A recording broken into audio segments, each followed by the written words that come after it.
spirit. As they fought beneath the storm-darkened skies of Britannia, a sudden, blinding flash of light erupted, silencing the world around him. When Marcus opened his eyes, he was no longer on the battlefield. The air was strangely clean, devoid of the iron tang of blood and sweat. He stood on a smooth black road, surrounded by towering glass buildings that shimmered like God's temples.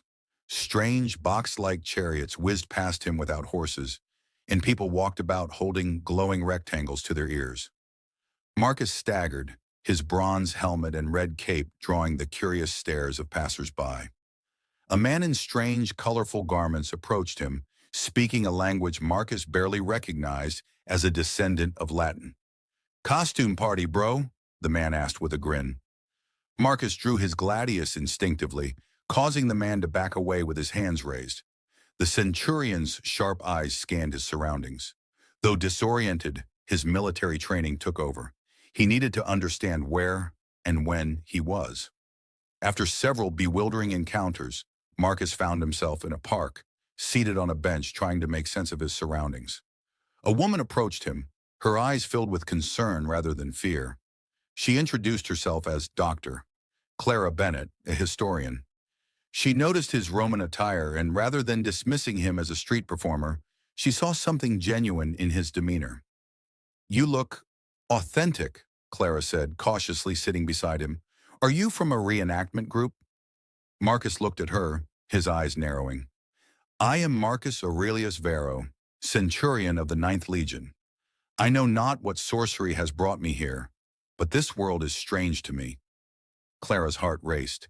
If he was telling the truth, this could be the greatest discovery of her career, or the wildest delusion she'd ever encountered. She decided to help him either way, adjusting to the modern world. Clara brought Marcus to her home, offering him modern clothes to replace his armor. Watching him struggle with a zipper and marvel at electricity brought a mix of amusement and sympathy. She explained the basics of the modern era: technology, democracy, and the lack of gladiatorial combat as entertainment. Marcus was particularly fascinated by the concept of airplanes. "You mean to say men fly like birds now?"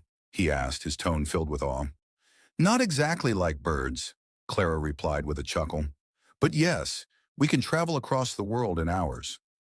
Over time, Marcus began to adapt, though his warrior instincts often clashed with modern sensibilities. He struggled with the idea of not carrying a weapon, and the casual disrespect people showed toward authority left him baffled. "Your world is soft," he told Clara one evening, "yet I see strength in its unity.